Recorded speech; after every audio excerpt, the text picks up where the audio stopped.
Israeli soldiers in front of a police station that was destroyed in a battle to dislodge Hamas fighters who overran it. The death toll in Hamas's unprecedented multifaceted attack on Israel has topped 600 as the country's forces continue to wage gun battles with Palestinian militants who have taken 100 Israelis hostage. The rapidly rising body count makes it the biggest single attack inside Israel's borders since the nation was founded in 1948. Benjamin Netanyahu, the prime minister, has warned that Israel faces a long and difficult war after the assault, which was launched by Hamas militants from the Gaza Strip on Saturday and stunned the country. Israel's government press office said that more than 600 people had been killed in Israel and more than 2,000 injured after hundreds of militants on paragliders, motorbikes and boats stormed into the country from the Gaza Strip in a surprise attack. Around 100 have been taken hostage. Officials in Gaza said that 370 people had been killed by Israeli strikes on the coastal enclave and that 2,200 had been wounded. Israel responded with a huge bombardment of Gaza, which continued overnight, leveling multi-story buildings, as well as hitting targets in Lebanon after the Iran-backed Hezbollah militant group fired mortars towards Israel. Israel also cut off the supply of electricity, fuel and goods to Gaza, which it and Egypt have subjected to a crippling economic blockade since Hamas took control in 2007.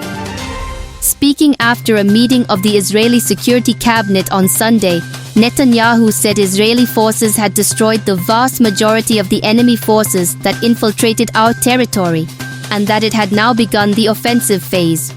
This will continue with neither limitations nor respite until the objectives are achieved, the Prime Minister said. However, on Sunday morning, 24 hours after the attack began, Israeli forces were still battling militants, and an official said fighting was continuing in 8 places in Israel, including at a military base in Zikim. Hamas said its gunmen were still engaged in clashes in several areas in Israel and were being supported by rocket fire. In a sign of the potential for the conflict to spiral into a regional conflagration, Israel's military said its artillery had also struck areas in Lebanon after Hezbollah said it had fired mortars toward Israel in solidarity with the Palestinian people.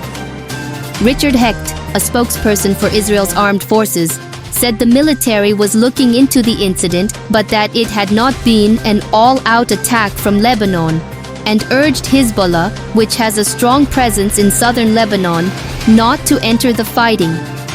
"I don't think they will, but if they do, we are ready," he said.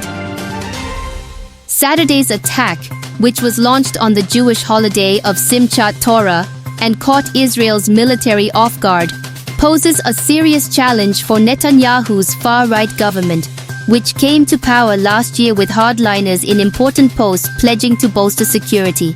"Saturday was one of the most difficult days in our history," said Zvika Haimovich, former commander of the Israel Air Defense Forces.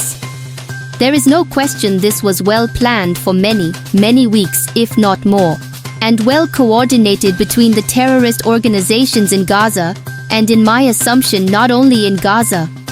I would not be surprised if Hezbollah and the Iranians were involved as well," he said. Despite the outrage in Israel at the security failures, there were signs of the main political parties closing ranks, with Netanyahu and the leaders of the 2 largest opposition parties, Yair Lapid and Benny Gantz, discussing forming a unity government for the duration of the conflict, which would focus narrowly on security issues. Israeli officials said militants in Gaza had fired more than 3,500 rockets at Israel during their initial barrage on Saturday, but that most casualties had been caused by close combat and executions by Hamas militants. The UN Security Council was due to meet later on Sunday, amid international efforts to de-escalate the conflict. Secretary General Antonio Guterres condemned the attack by Hamas and urged all diplomatic efforts to avoid a wider conflagration, while the UN peacekeeping force had been deployed along Israel's border with Lebanon to maintain stability and help avoid escalation. אנחנו במלחמה, לא במבצע, לא בסבבים, במלחמה. הבוקר חמאס פתח במתקפת פתע רצחני נגד מדינת ישראל ונגד אזרחיה.